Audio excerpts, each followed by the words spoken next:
Dalziez, les nouvelles du 9e art, est-ce qu'elles sont bonnes? Est-ce que tu as de belles choses à nous faire acheter, à nous faire J'ai de belles découvrir? choses à vous faire découvrir. Alors, c'est pas forcément non plus une news hein, que je vais vous présenter aujourd'hui, mais je reste dans quelques classiques qu'il Un faut coup de cœur avoir en vus tout cas. un petit peu, et c'est des coups de cœur. Voilà, à chaque fois, c'est des coups de cœur. Là, je remonte mais de quelques années, hein, on va pas très très loin, puisque ça date de 2014 seulement. Et l'O0, je vais te demander juste de rester sur la première image quelque temps, le temps de faire l'introduction, parce que ça tranche vraiment avec la suite. Du coup, je vais vous parler de Pandemonium, donc un manga, voilà, vous avez ici, qui est un diptyque, donc 2 tomes uniquement, grand format, dans ce format-là, du coup. Donc, vous n'allez pas vous en mettre pour trop cher. Avec 2 tomes de manga à Oui, ça va. acheter, c'est pas mal. Vous n'allez pas vous en mettre pour trop cher cette fois-là. Un bel ouvrage en plus, belle édition, très bien réalisé par du coup Latitude en France. Alors, Et, c'est le premier manga que tu nous proposes, si je me trompe pas. Non, j'avais parlé de One Punch Man quand même. Ah oui, Oui, c'est c'est vrai. vrai, Aussi, One Punch voilà. Man. Bon, qui était beaucoup plus connu, voilà. Là, je suis allé chercher un peu plus une pépite. Bon, il est connu quand même, du moins dans le milieu, mais peut-être moins connu du grand public. Pandemonium, c'est par Sho Shibamoto, donc voilà, un auteur, on connaît pas, en tout cas, il est connu depuis pour Pandemonium, je peux vous le dire. C'est paru donc en 2014, c'est en 2 tomes qui se sont suivis coup sur coup quasiment.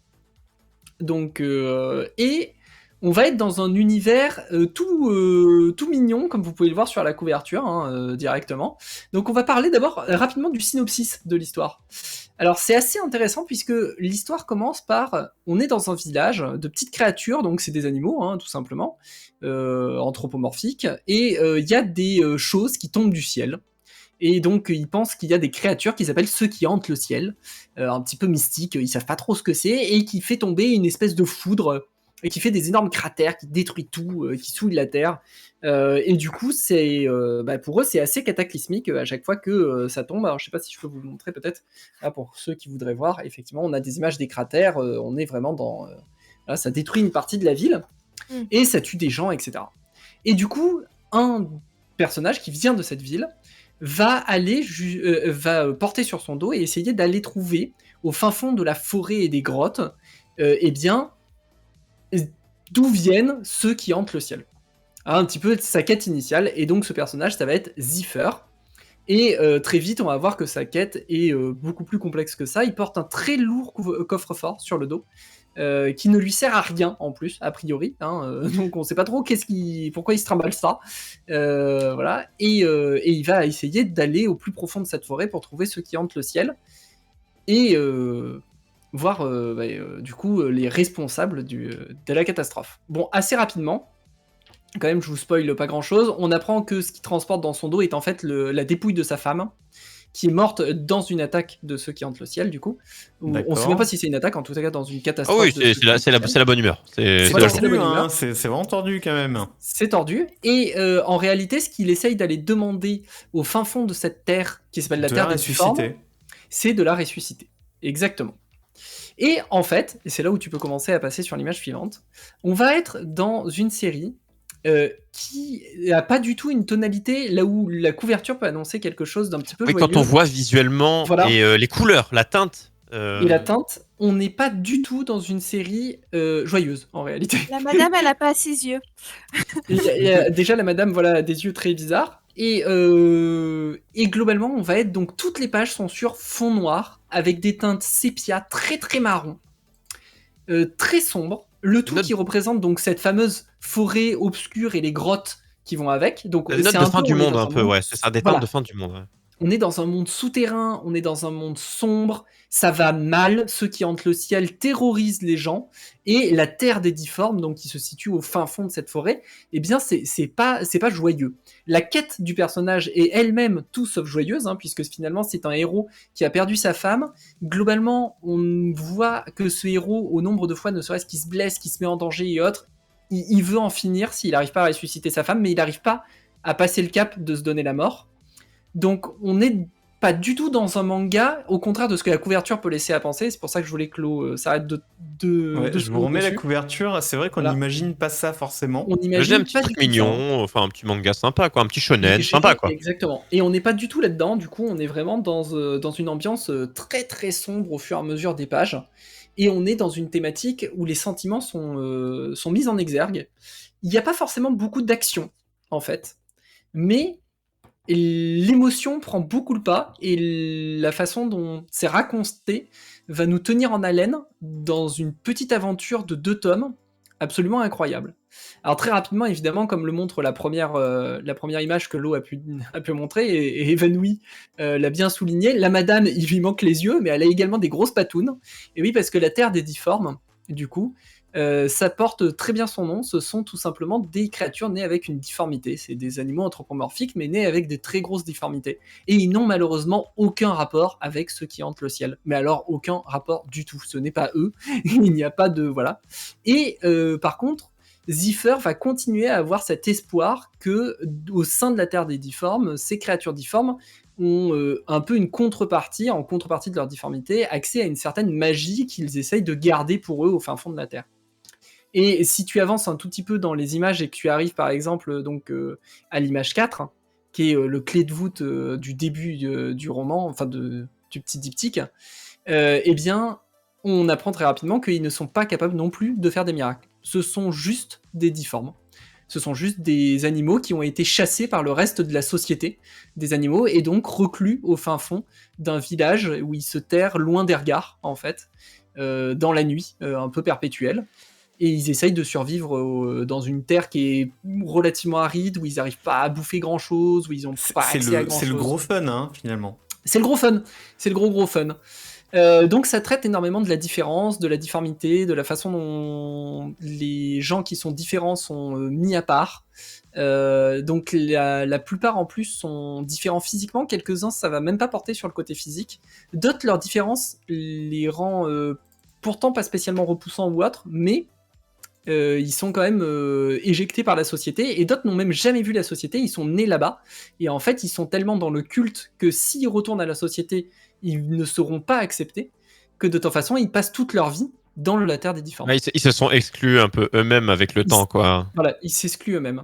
Mais et bon, par-dessus il y a un maire un peu despotique, mais qui veut leur bien, qui vient s'ajouter à tout ça.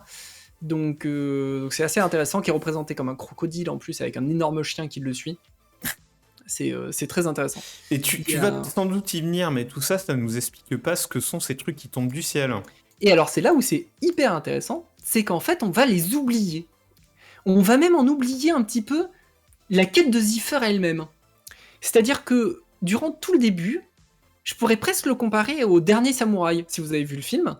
C'est-à-dire que c'est plus Zephyr qui arrive dans un village qui lui est complètement étranger, et il va découvrir leur mode de vie, essayer de s'intégrer à ces personnes, de parler un peu la même langue qu'eux, et du coup on est plus dans un côté anthropologique en fait de la part de Zephyr que réellement dans une quête encore mystérieuse. Et donc ce qui fait que l'intrigue de base reste quasiment sans évolution durant tout le premier tome. On va complètement oublier qui sont ceux qui hantent le ciel, pourquoi il y a de la foudre qui tombe, tout ça, on s'en rappelle plus du tout. On va être dans la découverte du village, de ses habitants, et de qu'est-ce qui s'y passe. Début du deuxième tome, il y a une pierre qui tombe au milieu du village. Alors pas du tout. Par contre, on va passer par toutes les phases. Zephyr va être effectivement très rejeté lui-même pour être une créature normale. Puis après, il va être un petit peu accepté par certains. Derrière, on a quand même une œuvre qui est littéralement une romance, puisque c'est l'histoire d'amour entre Zephyr et une difforme qui s'inscrit dedans. Même si elle est pleine de péripéties, dirons-nous. Et on va arriver sur un second tome qui tranche directement avec le premier, puisque on va être dans révélation sur révélation, avec que des personnages qui ne sont pas ce qu'ils y paraissent, avec des rebondissements multiples et des implications les unes dans les autres. C'est-à-dire que Zephyr, au début, on pense qu'il va en quête de ceux qui hantent le ciel. On apprend qu'il y va pour ressusciter sa femme. Et ben dans le deuxième tome, on va apprendre qu'il y a encore une autre raison, que même amener la dépouille de sa femme est un prétexte, en fait. Qu'il y a une raison encore plus sous-jacente à ça. Vont s'ajouter d'autres personnes qui viennent de l'extérieur, qui ont suivi les traces de Zephyr. Donc vous voyez notamment une créature qui lui ressemble beaucoup sur l'image 6, mais qui est blessée par un des éclairs et qui a une arme. Et donc on va avoir carrément un aspect envahisseur, en fait, de personnes qui viennent du monde extérieur et qui veulent en finir avec ceux qui hantent le ciel et qui n'ont pas compris que la Terre des Difformes n'ont aucun rapport avec les malheurs qui leur arrivent à eux à l'extérieur. Et ils ont un aspect... Alors, j'avais pas trouvé d'image sur internet, je vais essayer de vous le montrer et on va le décrire un petit peu pour ceux qui écoutent que la version audio. Ils ont un aspect, je sais même pas comment le dire, mais vous voyez, on est sur des masques type masque à gaz. Il y a même de l'inspiration un peu nazie en fait dessus, à des moments, un peu steampunk aussi. On est sur, c'est littéralement des envahisseurs qui viennent détruire le petit idylle que se sont fait les difformes à l'écart, en tout cas. Ils sont complètement déshumanisés avec ces masques. Ils sont complètement déshumanisés, exactement. Et finalement, c'est eux qui font le plus peur dans l'histoire, dans le deuxième tome en tout cas. C'est eux qui ont peur, mais c'est eux qui font peur. Hein, c'est eux qui ont peur et c'est eux qui font peur en réalité, tout à fait. Et bon, je vais pas vous expliquer jusqu'à la fin, mais c'est très très riche en émotions. C'est vraiment très beau l'histoire. La romance est très très bien ancrée au fur et à mesure des choses. Même si elle est attendue, c'est un petit peu notre point de repère dans une œuvre qui va être plein d'intrigues, qui va être lourde, qui est globalement triste, et avec un graphisme puissant, très sombre. Eh bien, la romance, c'est un petit peu ce qui va à chaque fois nous remonter le moral, vous voyez. C'est l'élément, on sait que ça va bien se finir un peu, mais on est content que ça arrive, parce qu'on se dit, ah bah, il y a au moins ça qui se passe bien, quoi. Genre, tout va mal, mais il y a au moins cet aspect-là de l'histoire qui évolue sur le bon pied, de temps en temps. Donc, elle est un peu attendue, cette romance. On sait un peu ce qui va se passer, mais on est content à chaque fois. C'est la bouffée d'air pur qu'on est content de retrouver au sein d'une intrigue beaucoup plus émotionnellement chargée, on va dire. Donc, je pense qu'il vous arrachera sa petite larme assez facilement sur certaines planches. Si vous prenez le temps de les lire en détail, vous pouvez. C'est très très riche comme graphisme, donc vous pouvez vraiment aller chercher énormément de choses dans chaque image. Ça veut pas faire le coup une fois qu'on ait lu les cases même, de revenir dessus, de s'attarder un peu sur les choix, pourquoi la mise en scène. J'ai mis notamment l'image 7 à ce niveau-là, qui est très dense. Si vous pouvez voir, il y a énormément de personnages en arrière-plan. Il joue beaucoup avec les contrastes de plans, puisque par exemple la renarde à 9 queues, je pense que ça fera un bon lien avec Évanoui après, qui a ses queues qui reviennent sur le fronton de l'image.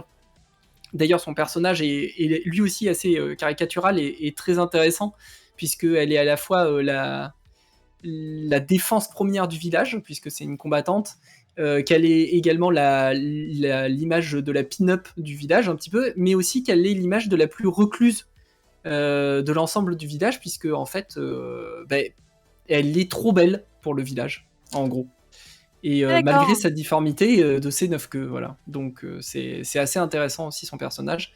Il y a celui qui a une apparence de croque-mort, du coup en corbeau à l'avant, qui en fait se révèle être le médecin. Donc il y a une grosse richesse graphique, un soin trouvé aussi dans beaucoup de références à l'imaginaire collectif, avec le grand méchant loup, le corbeau en croque-mort. Donc voilà, on a la renarde à 9 queues qui, elle, vient plutôt de l'imaginaire japonais. On a le chat du Cheshire qu'on voit assez facilement sur l'image 7 attablée. Donc il va piocher pour les difformités dans plein de références. C'est assez riche. Je trouve ça vraiment super. Dans le style visuel, ça me fait penser un peu au jeu à Don't Starve Together. Un peu dans... Oui, voilà, je cherchais une référence. Ouais, le côté un peu gothique. Un petit peu de ça. Mais justement, moi, ce que je me disais, c'est que donc tu nous parlais d'un manga, mais bon, à part le format et à part le fait que l'auteur est japonais, on retrouve pas le style. Enfin, c'est sans doute dans mon cerveau que tout ça est très codifié, mais pour moi, c'est pas un manga. Ça n'a pas le code shonen en tout cas. Ça n'a aucun rapport avec un shonen. On est bien dans un manga. C'est une œuvre japonaise au format manga, mais on n'est pas du tout dans le scope d'un shonen. Il n'y a rien du shonen. En fait, c'est assez amusant. La seule petite référence qu'on peut voir au shonen, du coup, tu fais un bon parallèle avec ce que j'allais dire après, c'est que le héros se blesse de plus en plus. Donc, je vous le disais, c'est aussi un parallèle au fait qu'il n'arrive pas à se donner la mort, mais c'est plus que ça. Notamment quand on a les révélations du tome 2, je vais essayer de vous trouver une image, je sais pas si j'en ai une, mais vers la fin, il est très très blessé, le héros, il n'y a plus rien qui va, D'ailleurs, même la couverture du tome 2, je peux peut-être vous la montrer, genre, il y a déjà une oreille qui va plus, un œil qui est crevé, ah oui, d'accord. Enfin, voilà, il est mourant, le héros, ouais. Il est blessé et surblessé. Ça va pas fort. Voilà, et c'est pas uniquement un refus, une fois qu'on a toutes les révélations, de se donner la mort, une peur de se donner la mort. Ça va un petit peu plus loin, parce qu'au fur et à mesure il sera de plus en plus blessé physiquement, mais en fait émotionnellement il va guérir au fur et à mesure des blessures qu'il prend physiquement. Donc il y a cette espèce de contraste entre le fait qu'il se détériore physiquement, mais que sur un plan moral et psychologique, il va aller de mieux en mieux, en fait, jusqu'à être prêt à se sacrifier pour défendre du coup celle qu'il aime et conclure la romance. Du coup, c'est un parallèle qui est assez intéressant et qui rappelle un peu les shonen, avec ces héros qui subissent des dégâts pour arriver à surmonter l'adversité à chaque fois. Et c'est peut-être la seule chose qu'on peut trouver en parallèle avec les shonen traditionnels. Sinon, il sort complètement des codes classiques qu'on peut avoir. C'est vrai, parce que du coup, la patte graphique, globalement, si tu dis à quelqu'un manga, il va te sortir Dragon Ball, Naruto, One Piece, enfin voilà, quelques noms connus, et que 99% de ce que la majorité des gens connaissent en manga, ce sont des shonen. Oui, donc en fait, on est t'as très, cette très image en tête. Shonen, c'est quoi? C'est des grands yeux. Si on dit dessine-moi un personnage selon un manga, tout le monde va te dessiner la même chose, le même style graphique qui est du shonen, quoi. Shonen, Oui, shoujo, voilà quoi. Voilà. Même seinen. Et là, on est même assez loin du seinen aussi, hein. On est vraiment dans les œuvres qui sont totalement atypiques dans le monde du manga, et c'est ce que je trouve passionnant d'ailleurs, puisque ça montre toute la richesse du manga qui est très loin des codes qu'on. Oui, il y a un côté on rabat Alice, les oreilles. le jeu vidéo Alice, Retour au pays de la folie. Il y Voilà, a on est beaucoup plus dans ce style-là. dans le style visuel, c'est assez fou. Pareil, si vous recherchez de l'action, c'est Ouais. foutu, hein. Ah oui. Il va se passer des choses, beaucoup de choses, c'est dense. Par contre, il n'y a pas de combat C'est quasiment. pas pif paf pouf sur 4 C'est cases, pas on pif sait. paf pouf. Voilà, je crois qu'il va il y a une scène réellement d'action-action, donc où la personne armée arrive finalement au village et il va tirer un seul et unique coup de feu, et c'est ça qui est intéressant. Et la résolution finale n'est même pas un combat, hein, d'ailleurs. Je peux pas la spoiler, mais la résolution finale vous laisse à coup sûr pantois. C'est pas possible, vous pouvez pas vous attendre à quelque chose, à une fin comme ça. Elle est à la fois tellement simple, évidente et absolument pas attendue pour ce type d'œuvre qu'elle surprend à coup sûr. Et elle se déroule en une double page. Oh là là. Ah oui. Mais c'est déjà trop spoil tout ça. J'en sais déjà trop. Faut que j'attende quelques années avant de l'acheter. Parce que du coup... Ah ouais, c'est d'ailleurs tellement que quand on arrive à la fin, je vais vous la montrer. Il Je vais vous montrer, en fait. Cachez-vous les Je vais yeux. vous montrer qu'à la fin, c'est une histoire bonus, et une petite historette bonus en fait qu'il y a après, parce que la page juste d'avant, c'est une fin nette. Voilà. Et évidemment, il va terminer l'œuvre complète par 2 pages entièrement noires. Oh là là. Voilà. C'est merveilleux ça. Donc bon, quand vous avez lu toute l'œuvre, ça prend sens. Je suis allé check, du coup, c'est 30 € en tout, donc 15 x 2, hein, il y a deux bouquins. Et tu conseillerais à partir de quel âge, toi, en gros Là, je pense que c'est dur de conseiller à partir d'un certain 50, âge. 60 à mon ans. avis. Ouais. En tout cas, c'est pas une lecture pour jeunes, ça c'est clair, ça a été écrit pour adultes, c'est même pas du young adulte. Après, le côté, ça reste des animaux anthropomorphiques et tout, avec certains messages qui sont facilement compréhensibles à l'adolescence, donc la réclusion par la société quand t'as une difformité, etc.